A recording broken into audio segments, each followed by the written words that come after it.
Hey guys, what is up? Welcome back to my channel. Today we are doing the mid-year book freakout tag, and to be honest, I'm like really excited.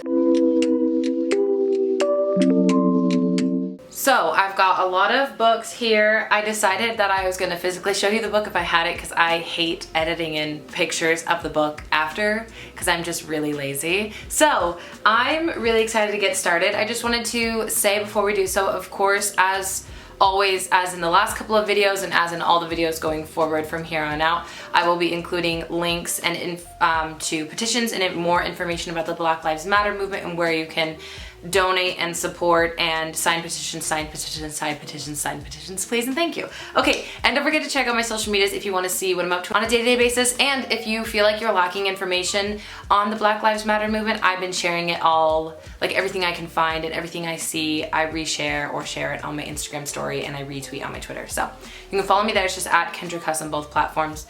And yeah, let's just go ahead and get right on into it. So I just went back and watched last year's mid-year book freakout tag, and can we just say it was like really predictable? Like, I am not the kind of person, like I know what I like and I don't really branch out, you know what I mean? I try to branch out as much as possible, but I know what's gonna feel good to me, you know what I mean? And I just stick with it. And so it's kind of funny because a lot of the questions had like similar answers because I was, and I still am, but I was so obsessed with the Caraval series and Six of Crows series. Those are still two of my favorite series of all time, especially, like they're high up there. But it's just funny going back and rewatching. I think I have way more diversity in this pile of books, which I'm excited about. So the first question is the best book you've read so far in 2020. Now, I cannot pick one. This is not a surprise. So I did pick 5, and I'm sorry, it just happened, okay? The first one is, this is in no particular order. This is literally just like, I think this is in just the way I read them. The first one is Lovely War by Julie Barrett. This book touched me so deeply, and it was so beautiful, and I feel like the stories told in this book are so important, and the setup to the story with Aphrodite and everything is just literally incredible. The 4 young adults we meet in this book that fall in love are so important and incredible, and the story is just so breathtakingly beautiful, so heartbreaking but so hopeful at the same time. I've never read anything like it, and I definitely recommend this to anyone. This is not a fast-paced moving book though, so you definitely need to have patience with it and just understand that the story develops in such a beautiful way. But chef's kiss, yes, I rated that 5 stars, duh. Then I enjoyed a lot of the books I read after that. That I read at the beginning of January. I enjoyed a lot of the books, but nothing hit me for a while until like April. And in April, I read The 100,000 Kingdoms by N.K. Jemisin. I also rated this 5 stars. I do have 2 copies. I've talked about it before. I don't want to get into it right now. Okay, Barnes & Noble did me wrong. But anyways, I don't know why I threw this one on the ground. This is the newer one anyways. But anyways, I rated this 5 stars. This was amazing. This took me by surprise. I knew I was going to love it because Heather from Aphrodite Reads, which I mentioned in every video, love you Heather, but she read this and said she loved it, and I tend to have like a pretty similar taste with her when it comes to like fantasy and stuff, and I was floored by how amazing this was. I knew I was gonna love it, but I did not know it was gonna become like a new favorite book of all time. The romance in this book is what really did it for me. I've said this in a couple of videos, so it might sound like a broken record at this point, but my favorite like romance trope is the one that's like, I don't know if there's a name for it. If there is, please let me know down below, but I like to call it doomed from the start romance, where like you just know they can't work, but they have to. Like, you know that either they're like standings in society, or like in this case it was like a god that was just like doomed, and then a girl who was supposed to take over as like the ruler, and you just know that their romance was doomed from the start and it wasn't gonna work, but in your mind you're like, no, it has to work. They're perfect for each other. And that's what this is. And also I think N.K. Jemisin's writing is just literally amazing. She has a certain way of telling the story and making you feel like you're a part of it. She like describes things like directly to you. It is like she's talking to you. It's amazing. Definitely took some getting used to. I will say like the first 50 pages I was just like, what? I'm confused. And then once I got over that, amazing. 5 stars. And then this should come as no surprise. I read The Raven Boys this year, and I binged the entire series in like 10 days or less or something like that, 8 days, I don't know. Fell in love with it. New favorite series of all time. It's just so good. Maggie Stiefvater's writing, there's something about it that I just like, I clung on to so hard. She has such an impeccable way of describing the atmosphere and making it very atmospheric, but also putting you so deep into the characters' minds that you get to know them so well. Like, one side or the other does not suffer. It is both atmospheric and character driven, and I could not ask for anything more. I am in love with these characters. I'm in love with this story. It made me cry multiple times. I'm mad I didn't start tabbing till June, or else this would be tabbed to the 9, okay? Is that the phrase, to the 9s? I don't know. Anyways, love this, obviously. And then I read, I don't remember which one of these I read first, but they're both really recent. The Scorpio Race is also by Maggie Stiefvater. I hate to sound like a broken record, but Maggie Stiefvater's writing is amazing. This story, I cannot tell if I like the Raven Boys or this story more. I cried with this book. It was so beautiful. I also kind of hated it in a certain sense because there is a little bit of animal harm in this, and like, there's nothing more important to me in this world than animals and animal cruelty and stuff like that. Like, that just really, it's really important to me. So it was very hard to read. There were a couple of paragraphs where I kind of like skipped over it because I kind of knew what was happening, but I didn't want to subject my brain to like the details of it. But the characters in this book, incredible. I just felt, I related so hardcore to these characters. The romance was one of the most important, beautiful romances, not important, but important to me. One of the most beautiful, subtle, yet so prominent romances I've ever read. It's just, Sean Kendrick and Puck are just like, they're meant for each other, okay?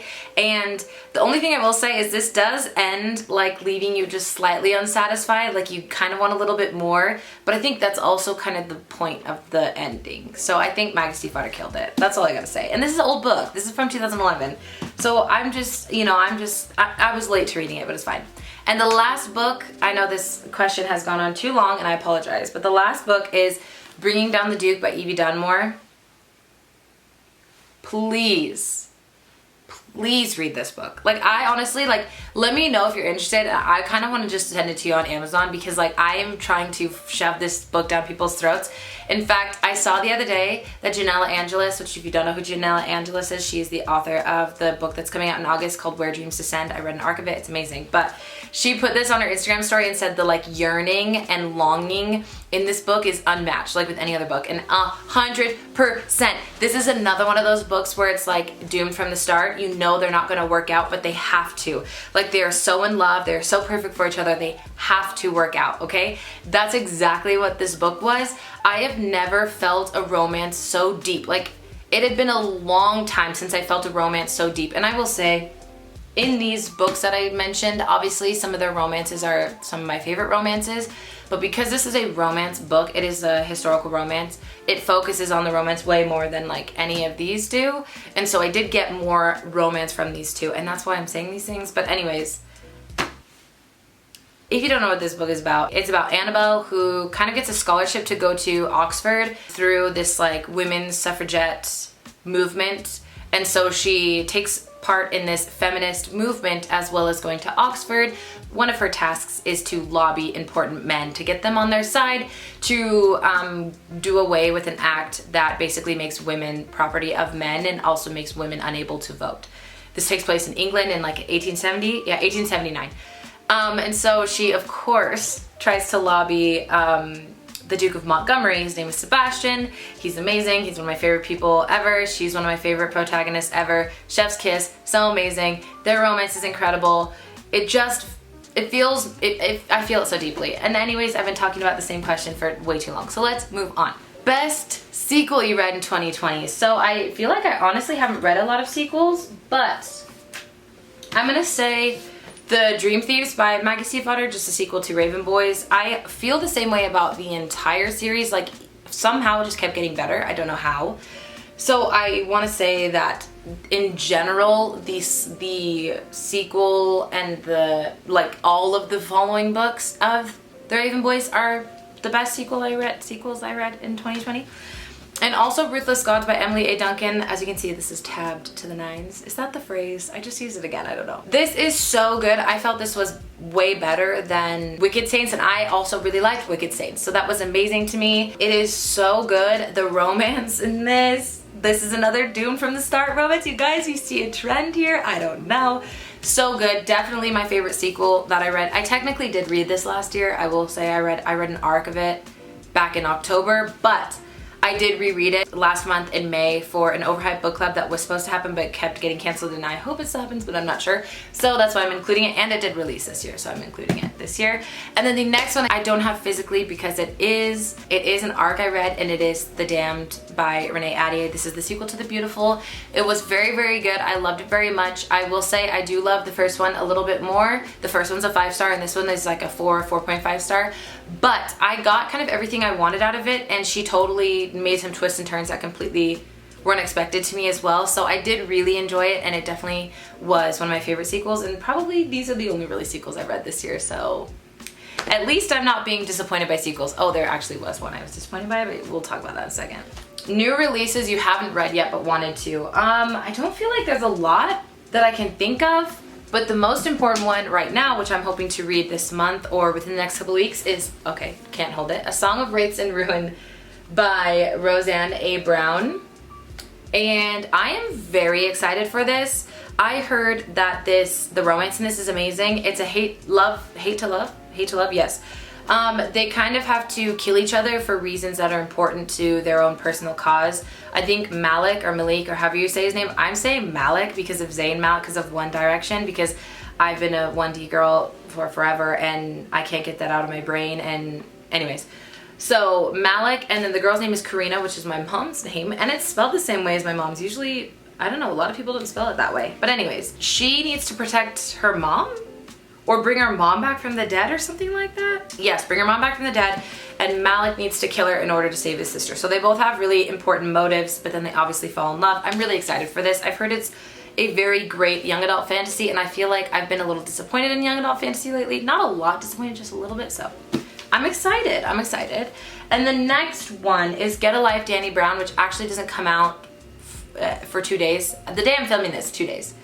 It comes out on Tuesday, and I loved Get a Life, Chloe Brown. I just read it a couple weeks ago. It was so good, and I just know that Danny Brown's going to be even better, and I feel like there's going to be even more pining and longing and yearning, because with Danny Brown, she just wants friends with benefits, but the boy, I forget his name, he wants, like, he's falling in love with her, and so I feel like there's just going to be so much longing, and it's going to be good, I think. It's going to be really good. Most anticipated releases for the second half of 2020 is the next question, and A Rogue of One's Own is the next one I can think of. It is the sequel to Bringing Down the Duke, but with this series, Evie Dunmore is taking a different character's love story, so I'm sure that Annabelle and Sebastian might be in a couple of pages of that book, but it's about, I forget who, I think Emma, or not Emma, I can't remember, but it's about one of her friends in the women's suffragette movement and her romance.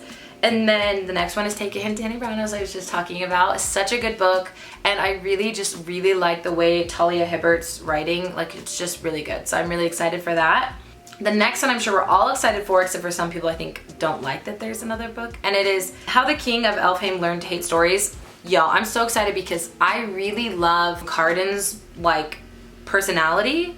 I really just want to know more. Like, I love Jude, she's one of my favorite protagonists, but Cardan, like, there's so much in there I want to know, and we're gonna get to know it. I'm really excited, okay? The Damned by Renee Ahdieh, which I already talked about and I already did read, but I can't wait to have it physically in front of me, and that does come out in like a couple of weeks, so I'm really excited.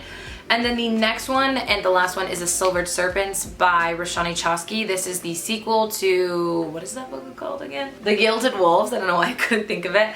I can't believe the sequel's taking so long. The Gilded Wolves came out in like January or February or March of last year, and 2019, and this book isn't coming out till this fall or like September, August, I don't know. Year and a half, crazy. I will definitely have to reread The Gilded Wolves before I read The Silvered Serpents, because that book is very complicated and complex, and I enjoyed it, but it's definitely kind of hard to follow at times, so a reread is very important, and I'm excited for it. I hope it's as good as the first one, because I really loved the characters in the first one. It was so good. Okay, so the next question is biggest disappointments of 2020, and I want to start out by saying that I don't read books that I think I'm not gonna like. I don't have the time for that. I know some people read, like some booktubers read like 10 to 15 books a month, and like I wish that was me. Actually, this month I read a lot more than normal, and it's really a good thing because I'm really excited about it, but I don't have the, I don't know how they do that, and they read a bunch of books on their TBR and they have more disappointments than I would just because they're reading more books than I do. But I will say, this is the biggest disappointment of 2020. This is the sequel to A Curse So Dark and Lonely, A Heart So Fierce and Broken. This is mainly Gray's story. There's like one chapter of Harper at the beginning and in the middle, and then literally I think there's just like 2 chapters of Harper and the rest are Gray. Your girl went from somebody who loved Gray to now despises him. I think he's kind of a pushover. I think he's boring. I think he never made a decision for himself. And I know that like in his I'm like not giving away any spoilers, okay? But in his previous life, he was like Gray's, I don't know what it's called technically, but like the guard of the king kind of thing. Like he couldn't really make decisions for himself, but we were kind of shown in the first book that he was given a lot of respect from Gray, not from Gray, from Ren. Did I say Gray earlier? Ren. Ren's the king and Gray was like the I don't know what it's called. This book he did like not make a decision once for himself. A couple of times he did like to flee and that was about it, but I really started to dislike him as a character. And I can't really get into too much because it's spoilers. And then there's a moment in this book halfway through that is so wildly out of character for one character.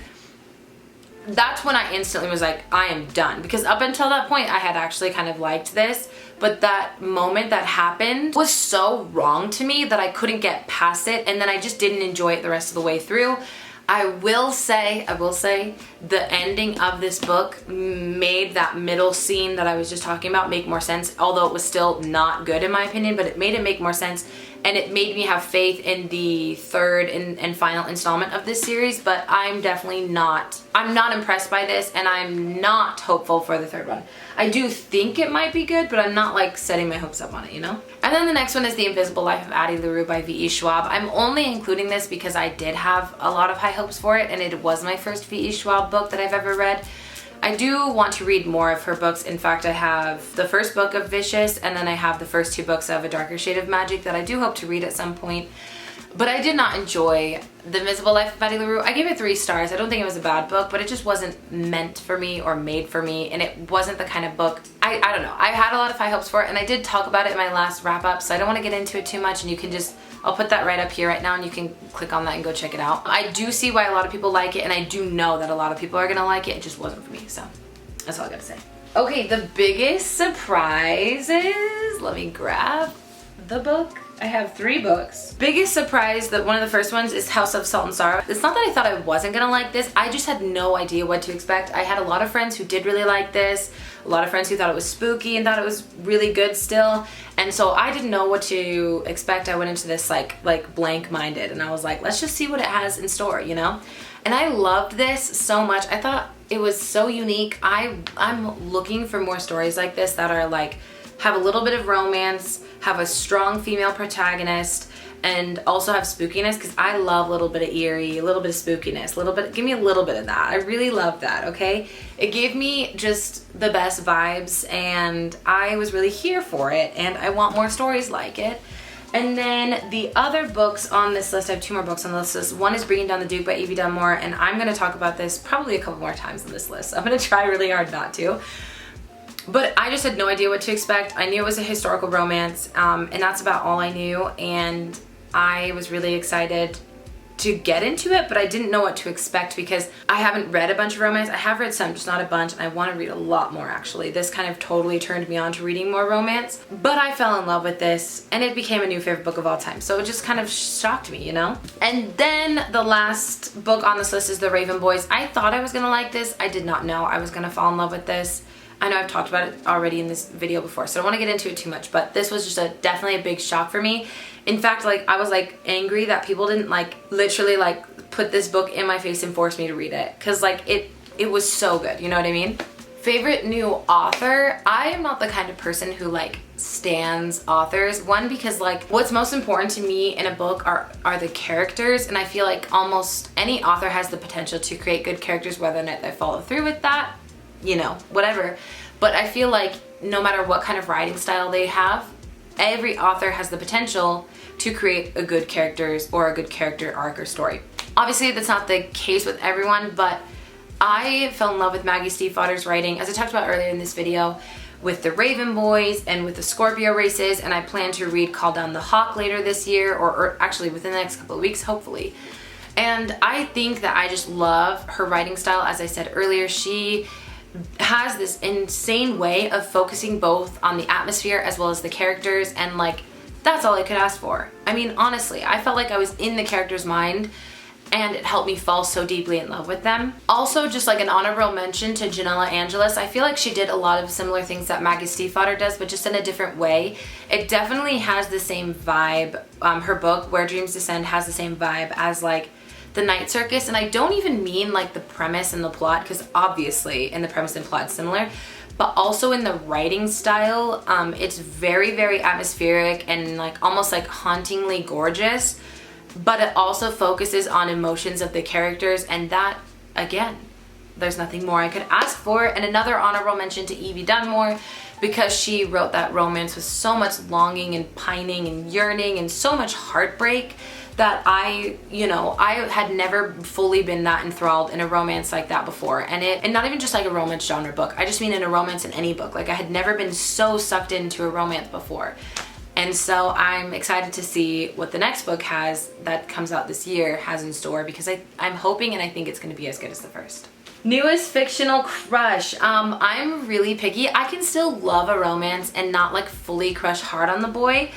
I'm really picky, but I do have a couple. The first one is Gainsey from the Raven Boys. We know this. He's Richard Campbell Gainsey III. He's one of the most important people in the world to me. I love him to pieces, and I would do anything for him. I would jump in front of a moving train for him. It didn't matter. I would save his life, okay? And the next one on this list is Naha his full name is Nahadoth, and he is the love interest from 100,000 Kingdoms. He is the goddess of the goddess. He's not a goddess. He's the god of darkness in this world, and he's enslaved by the humans, and just that he has that like tortured sad boy like trope, but he is so much more than that. He's so much deeper. That's one of the reasons why I fell in love with this book, because N.K. Jemisin turned like kind of like the sad boy trope into something so much deeper with Naha. Like, he had those aspects, but then he became so much more than it. I cannot speak today. Love him to pieces though. I would do anything for him. I would also jump in front of a train for Naha. And then we have Sebastian, the Duke of Montgomery. I'm in love with him. He's kind of like, I'm not gonna lie, at the beginning he's kind of a dick, and I was like, I remember reading like the first 70 pages of this and I was like, am I really gonna vibe with this? Because like, he can kind of be a dick. But when you look at his life, he has been a duke. His parents died. He also had to basically raise his little brother, who is like 15 years younger than him. And so he's kind of had to be this role, like this all-encompassing father, duke, like role at a very young age when he lost his parents. And so it kind of makes sense, and he has to like lay down the law, and he's not really that mean. Like, he's just kind of like comes off as a little bit of a dick, but I'm in love with him. I would do anything for him. And let me just add that the sex scenes in this book, you guys. Okay, then I want to add Malachias from Ruthless Gods and Wicked Saints. I don't know if I need to talk more about him because we already know I love him, but it's that like doomed from the start romance, and he's definitely kind of a dick at the beginning, and he's also very ambitious. And I've noticed that in books, ambition, i.e. like Gainsey and stuff like that, like they have tons of ambition. I fall so hard for that, and even if it's ambition to be a little evil like Malachias, it's fine. We're here for it. And I want to add Sean Kendrick from the Scorpio races. He also has a lot of ambition, and I just feel like he definitely, I don't know, maybe I'm just like, I really like that like quiet, he's like really quiet, definitely a little introverted, very ambitious, goes after what he wants. He's trying to build a life for himself, and just something about him.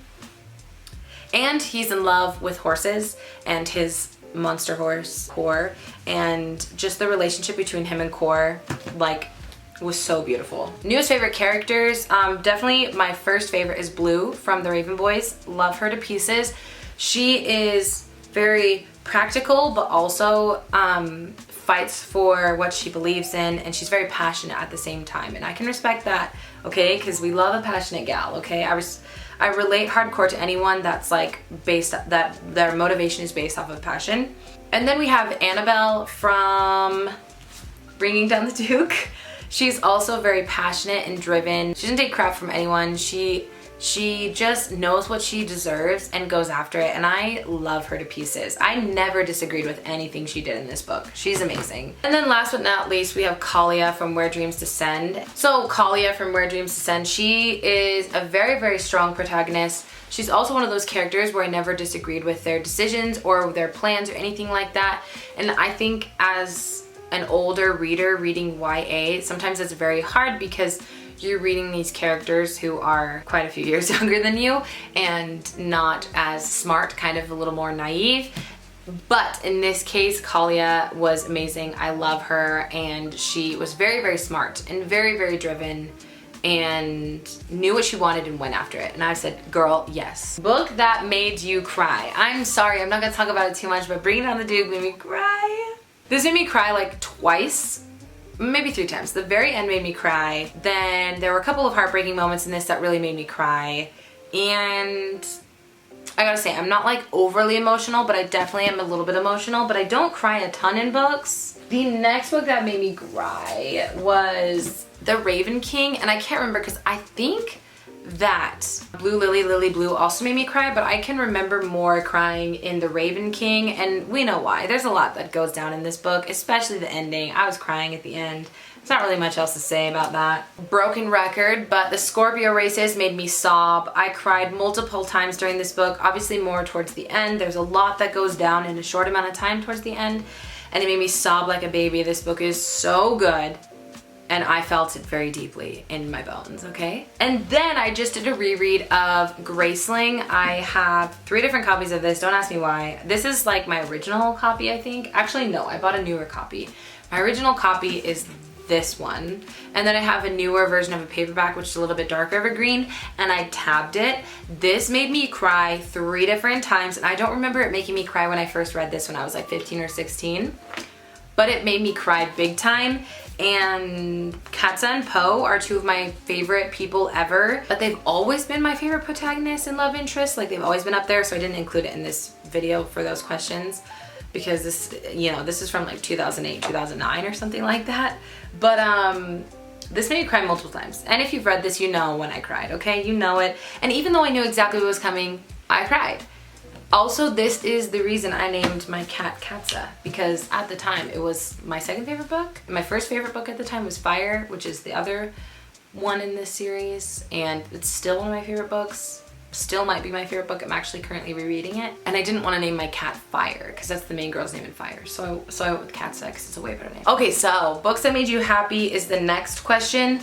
I don't have a ton because I will say I like sad books. Like, I like being brokenhearted and tortured while reading a book. But Get a Life, Chloe Brown is a book where I was like smiling and giggling the whole way through. I will say I was very happy to know, and I'm not gonna spoil anything, but I was very, very happy by the time I got to the end of the book that there wasn't any like insane, crazy conflict. This was purely just 2 people getting together and like getting through things together rather than like pitting them against each other with some conflict or making them dislike each other because of some conflict. I was smiling and happy the whole way through. It was such a good story.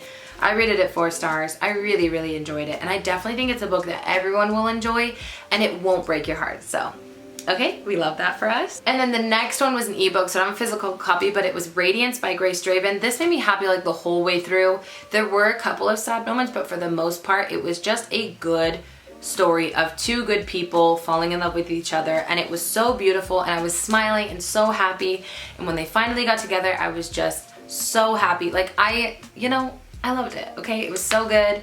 And I definitely want to continue on with the series, and that's that, okay? Most beautiful book you bought this year. I gotta be honest, I'm really picky with book covers. Like, I can think like, oh yeah, they're pretty, but like I'm not really struck by a book cover.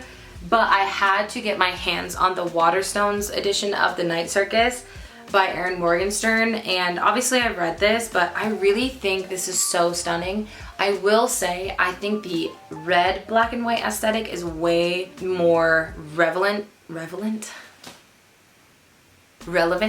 to this book than the blue black and well, this isn't even black. I think this is like navy blue.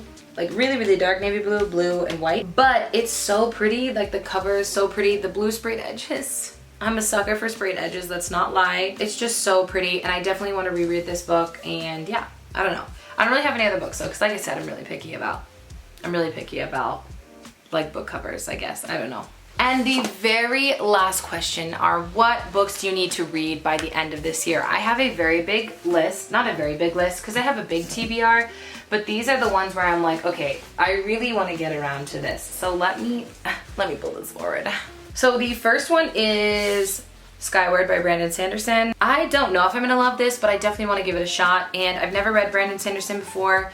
And I saw Chandler Ainsley's video about her reading this. I think she did it in the like pick your own adventure or choose your own adventure thing, and she really liked it, so I was like, gotta give it a shot. Daughter of Smoke and Bone by Laini Taylor. I've had this on my TBR for over a year now. I really need to get around to this series.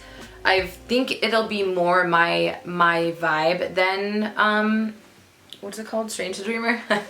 Because there's a little bit more romance, and I think it's a little bit more of an epic fantasy and stuff, but anyways, I'm not 100% sure. Circe, which has also been on my TBR for over a year, and I think I'm really gonna like this. I need to get around to it, okay? The Unhoneymooners by Christina Lauren. My sister read this, everyone I know has read this, even one of my best friends has read this, and I'm just like, I need to get around to this. I've had this for over a year, and I know I'm gonna love it. I need to get around to it, honestly.